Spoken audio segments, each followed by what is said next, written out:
It's Wednesday, the 16th of February. Good morning, Europe. Thank you for choosing to join us. Let's begin by looking at our top stories. US President Joe Biden says a Russian attack on Ukraine is still possible, as President Vladimir Putin says he does not want war. NATO are meeting as the Secretary-General says they're now addressing the most serious security crisis they've faced in Europe in decades.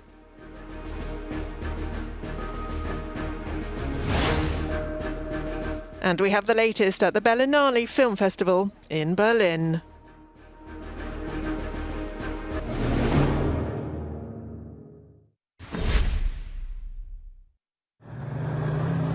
Troops said by Russia to be returning to base.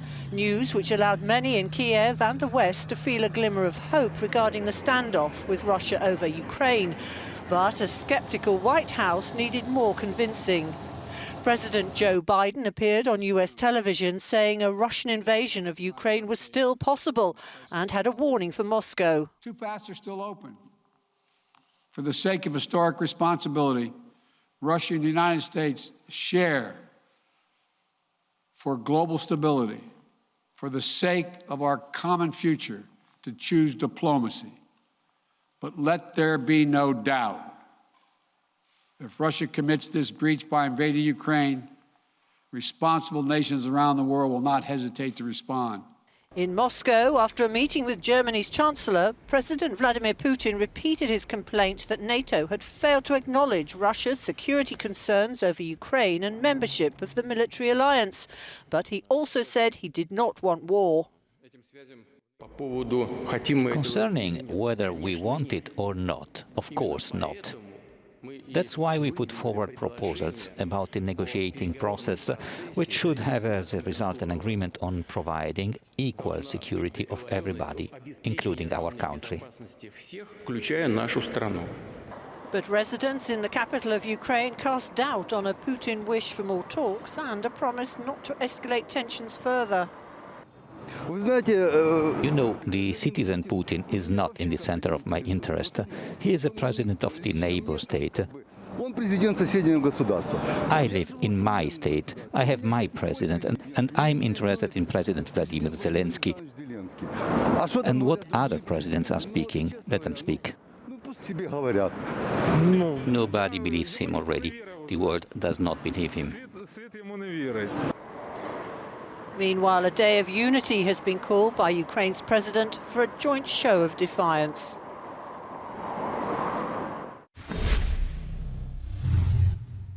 The meeting between Olaf Scholz and Vladimir Putin has been closely watched in Kiev, with a firm message by Ukrainian authorities saying the probable recognition by Russia of the independence of the so-called Donetsk People's Republic and Luhansk People's Republic, the temporarily occupied territories in Ukraine, would mean a further violation of Ukraine's sovereignty and territorial integrity, and it will also be a big violation of the Minsk agreement that will make it harder to find this diplomatic and political solution to the current crisis. On Tuesday in Kiev, Ukraine's foreign minister also met his Italian counterpart Luigi Di Maio, and after that meeting Dmytro Kuleba said that only Ukraine and NATO have a say when it comes to Kiev's bid to join the alliance. Sasha Vakulina, Euronews, Kyiv. Well, NATO defence ministers are gathering in Brussels today and tomorrow to discuss, above all, the ongoing tensions between Russia and Ukraine. Speaking ahead of the meeting, the NATO Secretary-General Jens Stoltenberg said that this was the most serious security crisis that Europe had faced for decades. He said the positive signals from Moscow that diplomacy should continue did pave the way for cautious optimism, but that NATO had still not seen any sign of de-escalation on the ground or received any positive response from Moscow on the proposals sent a few weeks ago after the NATO-Russia Council. He added that everything was still in place for a new attack and that this would come at a very high price for Russia.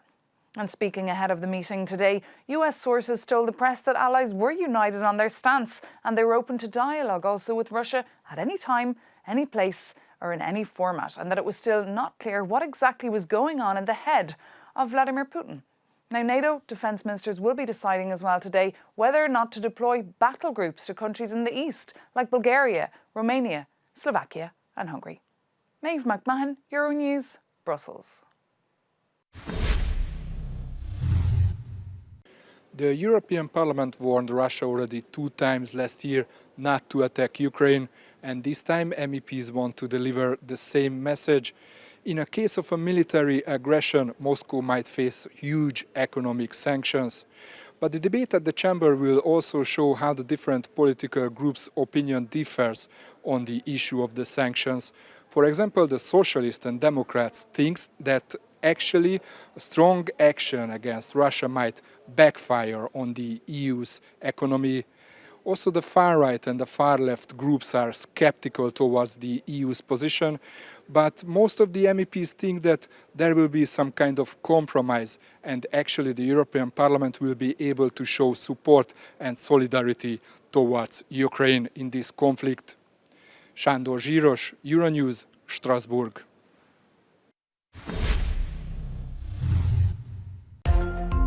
Hollywood actor Alec Baldwin is being sued by the husband of the cinematographer Halyna Hutchins, who was shot and killed on the set of the film Rust. Baldwin and the film's producers face lawsuits of wrongful death. Lawyers for the family allege reckless conduct and cost-cutting measures led to the tragic accident. Baldwin's lawyers reject the claims.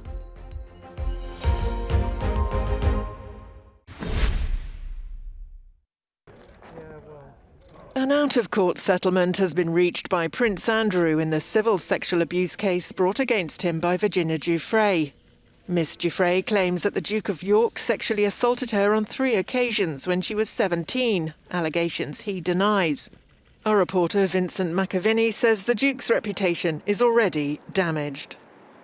There is no appetite from charities or military organisations for his involvement again. And I think he will be someone who is now retired from public life, retired from royal duties, as much as he may want to perform them. It seems that not only the public, but also other members of his family don't want him involved. This has always been the plan of his older brother, Prince Charles, the king in waiting, to have a slimmed down monarchy, to have a core group of 6 or 7, and that will be the direct line from him, which will manage the affairs. And so this sort of plays into what Prince Charles wanted, and it seems that Prince Andrew will have to now accept that it was wrong what he did in the past 2 years. The interview that he gave on Newsnight that was so disastrous, saying he didn't regret the relationship, the bewildering answers that he gave about not sweating, about Pizza Express in Woking being his alibi.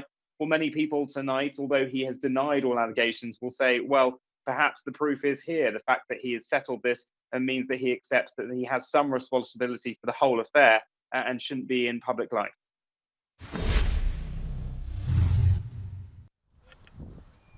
Liverpool trained on Tuesday ahead of the first leg of their Champions League last 16 tie against Inter Milan. Jurgen Klopp's side won all 6 of their group stage matches to top Group B ahead of Atletico Madrid, Porto and AC Milan earlier this season. Meanwhile, Inter finished second in Group D behind Real Madrid. Penso che Liverpool sia favorita, però le partite. I believe Liverpool are the favourites, but the matches must be played. I know what I will ask our players. We must propose our game plan. I want our players to play with a free mind. Il nostro gioco, vorrò I ragazzi con la mente libera.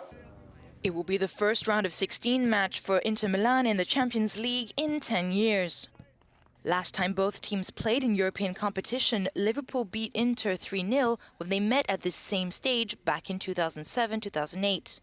Bayern are one of the tournament favourites and have qualified for the knockout rounds for the 19th successive season. They eased their way into the last 16 as Group E winners, scoring 22 goals and conceding just 3. The first Austrian side in Champions League history to reach the knockout rounds were put through their paces by their young head coach Matthias Jaissle. He guided his Salzburg team to a 14-point lead at the top of the Austrian Bundesliga and will be expecting tough opposition from Bayern. Time for us to take a break on the programme, but don't go anywhere. We'll be back in a few moments.